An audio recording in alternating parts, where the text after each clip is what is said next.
शिल्पी घर के काम से फ्री होती तो बोर होती, जिसके बाद उसने घर में ही दुकान खोलने की सोची। अरे ये इतने सारे कपड़े, अरे बहू क्या करेगी इनका? माँ जी, मैं घर में बोर होती हूँ तो सोचा सामने के कमरे में कपड़ों की दुकान खोल लूं। घर का काम भी हो जाएगा और 4 पैसों की कमाई भी। अरे वाह वाह, ये तो बहुत ही अच्छी बात है, मैं भी तेरी मदद कर दिया करूंगी। वाह माँ जी, तब तो मजा आ जाएगा। अब हम दोनों मिलकर खूब पैसे कमाया करेंगे। अब क्या था, सास बहू का काम चल पड़ा। एक दिन, अरे राकेश की माँ, सुनती हो? कहाँ चली गई? भूख के मारे पेट में चूहे कूद रहे हैं। अरे नंदिनी, कहाँ हो? भूख लग रही है। पापा कहाँ है माँ? पता नहीं बेटा, भूख लग रही है, आज तो किसी ने चाय भी नहीं पूछी। तभी सास बहू घर के अंदर ढेर सारे सामान के साथ आती हैं और वो भी हंसती हुई। अरे वाह बहू, ये तो बड़ी अच्छी मार्केट दिखाई तूने, बड़ा ही सस्ता सामान था। हाँ माँ जी, और ये सामान हम डबल पैसों में बेचेंगे, मजा आ जाएगा। अरे बहू, भूख लग रही है, कुछ खाने को दे दे। माँ क्या बात है, आज किसी ने पापा को चाय भी नहीं दी? अरे बेटा, अब 40 साल में तेरे पापा ने क्या चाय बनाना भी नहीं सीखा? अरे बेटा रहने दे अब इस बहस को, तुम लोगों ने वैसे बनाया क्या है? बहू परेशान हो जाती है और सास को अकेले में लेकर जाती है। माँ जी, आज तो हम लोगों ने खाना ही नहीं बनाया। अरे बेटा, बाहर के छोले भटूरों से पेट इतना भर गया कि याद ही नहीं रहा कि घर में ये लोग भी हैं खाना खाने के लिए। अब क्या किया जाए? तभी घर में एक महिला आती है। जी, वो सुना है आप लोगों की यहाँ साड़ी बिकती है, जरा दिखाएंगे क्या? हाँ, क्यों नहीं। माँ जी, आप इन्हें साड़ी दिखाइए, मैं तब तक पिताजी और इनके लिए खाने का इंतजाम करती हूँ। सास उस औरत को लेकर सामने वाले कमरे में चली जाती है जहाँ उन लोगों ने दुकान खोली थी। वहीं बहू भी किचन में चली जाती है। अब इतनी जल्दी क्या बनाऊं?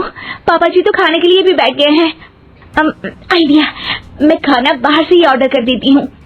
थोड़ी देर में खाना आ जाता है और बहू टेबल पर खाना लगा देती है। हे भगवान, कितनी कड़वी दाल बनाई है बेटा। नहीं पिताजी, वो। क्या बात है नंदिनी, रोटी तो चबाई ही नहीं जा रही है, लग रहा है रबड़ खा रहा हूँ। एक तो इतने महंगे होटल से खाना मंगवाया और वो भी इन लोगों को पसंद नहीं आया। तभी सास नोट गिनती हुई बाहर आती है। वाह माँ जी, बड़ी कमाई हुई लगती है। हाँ, मैंने वो 2000 वाली साड़ी 3000 में बेच दी। अरे वाह माँ जी। दोनों सास बहू बहुत खुश हो जाती हैं। मेरे पेट में ना बेटा जोर का दर्द हो रहा है। अरे माँ, क्या हुआ? पेट में दर्द? बाहर का कुछ खाया था क्या? मैदा तो नहीं खा लिया? मैंने छोले भटूरे खाए थे। माँ क्यों खाए? आपको तो पता है कि आपको मैदा सूट नहीं करता। चलिए माँ को डॉक्टर के पास ले जाते हैं। तभी अंदर से पापा की आवाज आती है। हे भगवान, मेरा तो पेट खराब हो गया। सब पिताजी के पास जाते हैं। पिताजी, आपको क्या हुआ?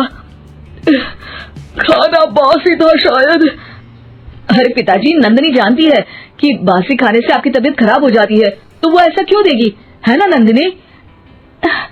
वो खाना मैंने बाहर से ऑर्डर किया था। मैं और माँ दुकान का सामान लेने गए थे, इसलिए खाना नहीं बना पाए। क्या नंदिनी, दुकान के चक्कर में तुमने तो सारे घर का हाल बिगाड़ रखा है। चलो अब माँ और पापा को लेकर अस्पताल चलते हैं। अस्पताल में जाने पर डॉक्टर कहते हैं, हाँ, इन दोनों को तो एक दिन के लिए एडमिट करना पड़ेगा।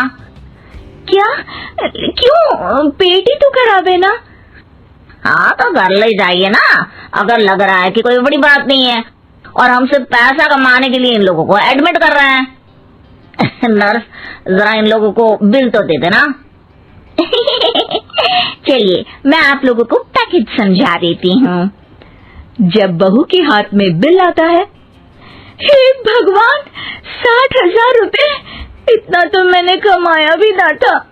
अब समझ गई कि कमाई के चक्कर में घर के लोगों की सेहत के साथ मैं खिलवाड़ कर रही थी।